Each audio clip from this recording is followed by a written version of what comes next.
Hello friends, आज हम लोग देखने वाले हैं यूपी टेट के जीएस, जो आपकी परीक्षा में बेहद महत्वपूर्ण साबित होने वाले हैं। क्वेश्चन है, इलाहाबाद संधि 1765 में किनके बीच हुई थी। ऑप्शन ए है अंग्रेज और मराठा, बी है अंग्रेज और मीर कासिम, सी है अंग्रेज शाह आलम द्वितीय और शुजाउद्दौला, डी है अंग्रेज और शुजाउद्दौला।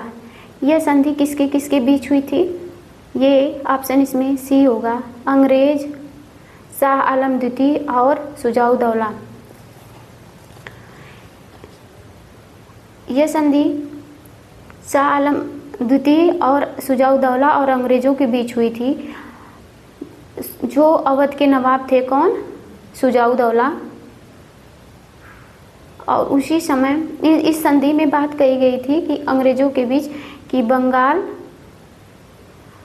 और बिहार, उड़ीसा की दीवानी अंग्रेजों को दी गई थी। इनका अधिकार अंग्रेजों को मिला था।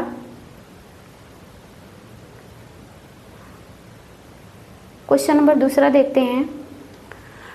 क्वेश्चन है, सुभाष चंद्र बोस द्वारा स्थापित आज़ाद हिंद फौज का गठन कहाँ हुआ था। ऑप्शन है A Japan, B Germany, C Singapore, D Burma. तो इसमें आंसर सही होगा सी सिंगापुर। तो पूछे क्वेश्चन है, आज़ाद हिंद फौज का गठन किसने किया था? सुभाष चंद्र बोस ने। तो इसी के समय इन्होंने, सुभाष चंद्र बोस ने ही इसे सिंगापुर में अपना ये गठन जो है मजबूत किया। और उसी समय इन्होंने दिल्ली चलो का नारा दिया। क्या किया? दिल्ली चलो चलो का नारा दिया।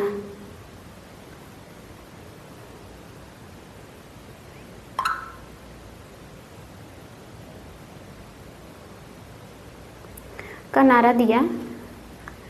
तो पूछ सकता है कि किसने दिल्ली चलो का नारा दिया था। तो हम एक क्वेश्चन और भी बना सकते हैं कि दिल्ली चलो का नारा किसने दिया था। तो किसने दिया था? तो सुभाष चंद्र बोस ने दिया था। क्वेश्चन नंबर तीसरा देखते हैं। ये ज्योग्राफी का है, कंसेप्चुअल क्वेश्चन है। भूकंप तरंगों में सबसे तेज कौन सी तरंग है? ऑप्शन है ए यस तरंग, बी यल तरंग, सी पी तरंग, डी सतही तरंग। तो इसमें आंसर सही होगा, क्वेश्चन नंबर तीसरा का आंसर सही होगा सी पी तरंग। पी तरंग को हम प्राइमरी तरंग भी कहते हैं, प्राइमरी वेव्स भी कहते हैं। ये भूकंप की सबसे तेज तरंग है। कौन सी? सबसे तेज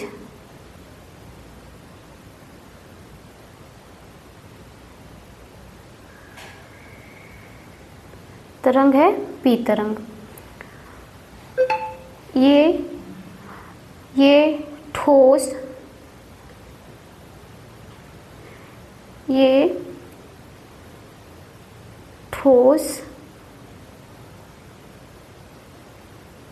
द्रव और गैस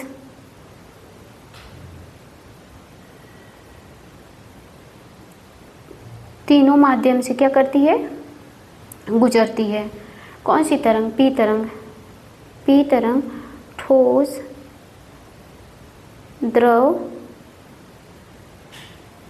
और गैस, ये तीनों तरंगों से होकर गुजरती है पी तरंग। यह सबसे तेज गति वाली तरंग होती है। क्वेश्चन नंबर 4 देखते हैं। दक्कन का पठार मुख्यतः किस चट्टान से बना है? दक्कन का पठार मुख्यतः किस चट्टान से बना है? Option A granite, B basalt, C बलुआ पत्थर, डी चूना पत्थर। तो इसमें आंसर सही होगा बी बेसाल्ट।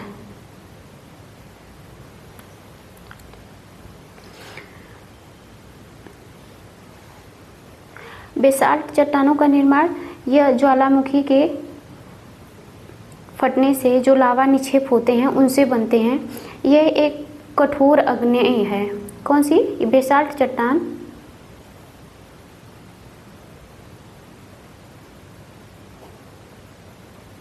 कठोर आग्नेय है।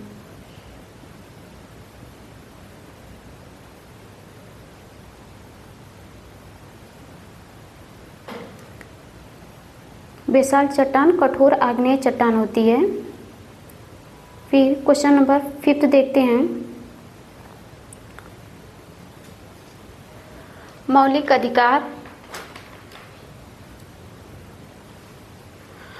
मौलिक अधिकार किस भाग में वर्णित है?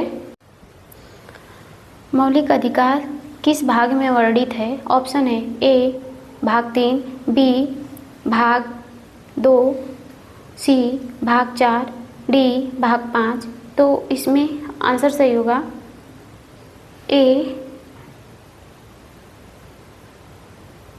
भाग 3 में वर्णित है। मौलिक अधिकार हमारे कौन कौन से हैं? जैसे समानता का अधिकार और स्वतंत्रता का अधिकार।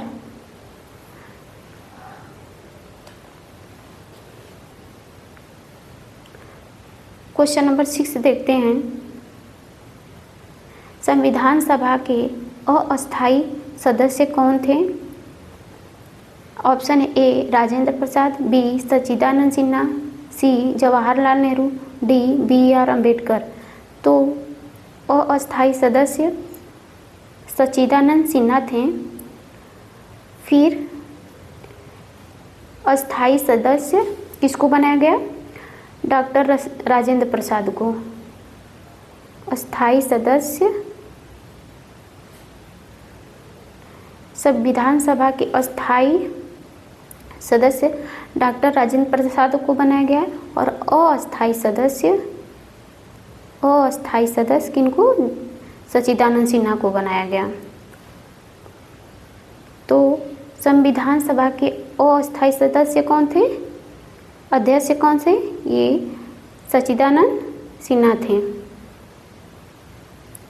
क्वेश्चन नंबर 7 देखते हैं। ये इकोनॉमिक्स से है। राष्ट्रीय आय की गणना में क्या शामिल नहीं है? क्वेश्चन है, ऑप्शन है ए वेतन, बी पेंशन, सी ब्याज, डी किराया। तो राष्ट्रीय आय में इसमें क्या मेंशन नहीं होता है?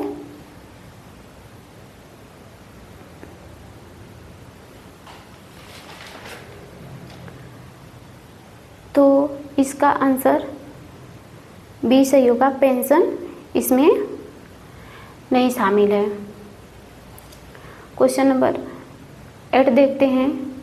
मुद्रास्फीति का मुख्य प्रभाव क्या है? ऑप्शन है ए क्रय शक्ति बढ़ जाती है, बी क्रय शक्ति घट जाती है, सी आय बढ़ती है, डी उत्पादन घटता है। तो इसमें आंसर सही होगा क्रय शक्ति क्या होती है? घट जाती है। ऑप्शन बी सही होगा। तो वस्तुओं की कीमत बढ़ना ये क्या होता है? मुद्रास्फीति होती है। इससे पैसे की कीमत क्या होती? घटती है। तो जैसे आज हमें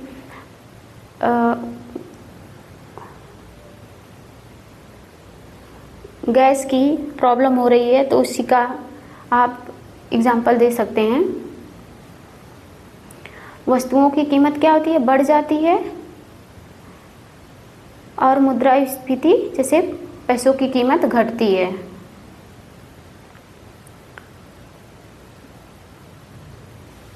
क्वेश्चन है, ये पेडागोजी का है।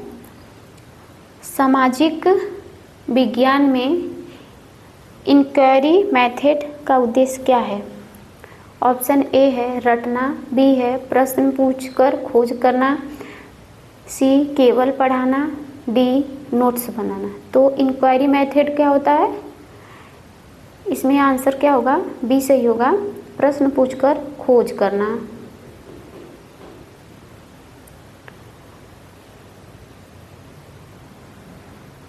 क्वेश्चन नंबर 10 देखते हैं। 9 हो गया 9 ना, 10th देखते हैं। कंस्ट्रक्टिविस्ट अप्रोच में शिक्षक की भूमिका क्या होती है? ऑप्शन है ए ज्ञान देने वाला, बी मार्गदर्शक, सी नियंत्रक, डी परीक्षक। तो इसमें क्या होता है? इसमें आंसर सही होगा